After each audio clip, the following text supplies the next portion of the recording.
Apakah yang harus dilakukan sama yang bernasab ke Ahlul Bait kalau seandainya dapat beasiswa untuk anaknya yang belajar di pondok, apakah diterima atau tidak? Ikhwatul Islam, di antara salah satu kewajiban negara adalah bertanggung jawab kepada Ahlul Bait.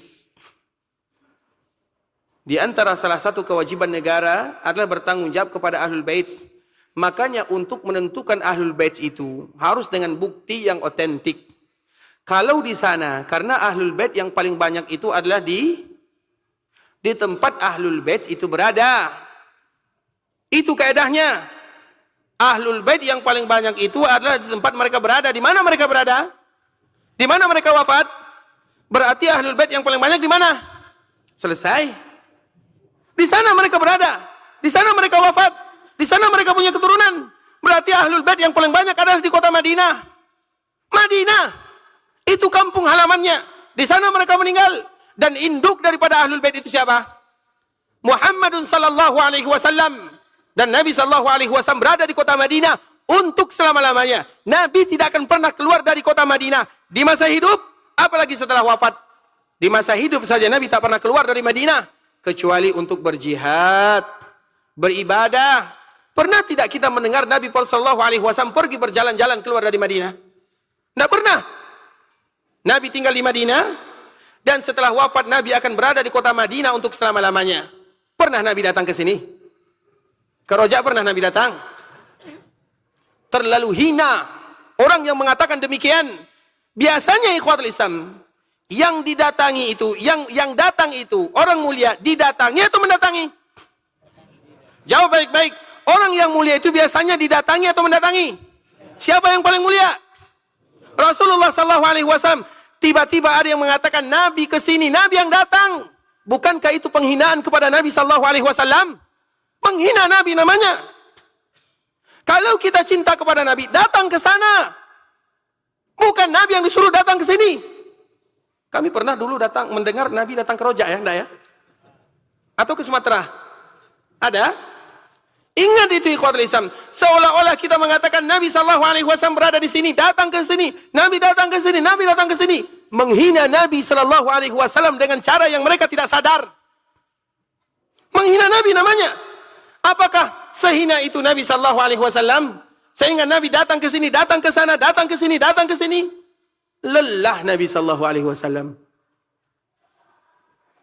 Kalau ingin bertemu dengan Nabi sallallahu alaihi wasallam dan berziarah ke kuburan Nabi sallallahu alaihi wasallam, datang ke kota Madinah.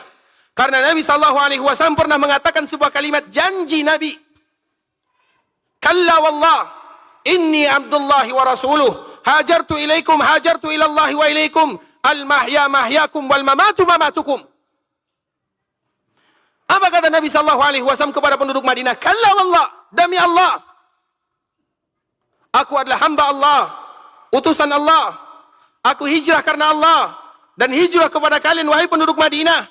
Al-mahya mahyakum wal mamatu mamatukum.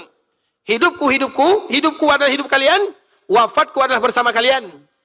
Maknanya aku akan hidup selama-lamanya bersama kalian, dan aku akan wafat di sini untuk selama-lamanya. Janji Nabi sallallahu alaihi wasallam. Nah, induknya di sana. Berarti yang paling banyak adalah di selesai. Kemudian ikhwatul Islam di Madinah secara umum ada beberapa keluarga, ada minimal 7 keluarga. Ini mohon maaf ya, pada tahun 1403 Hijriah, maka semua yang mengatakan ada hubungan nasab dengan Nabi sallallahu alaihi wasallam harus diuji secara keduniaan. Harus diuji secara keduniaan. Apa contohnya? Dites. Bukan untuk meragukan, bukan, tapi supaya negara bisa bertanggung jawab.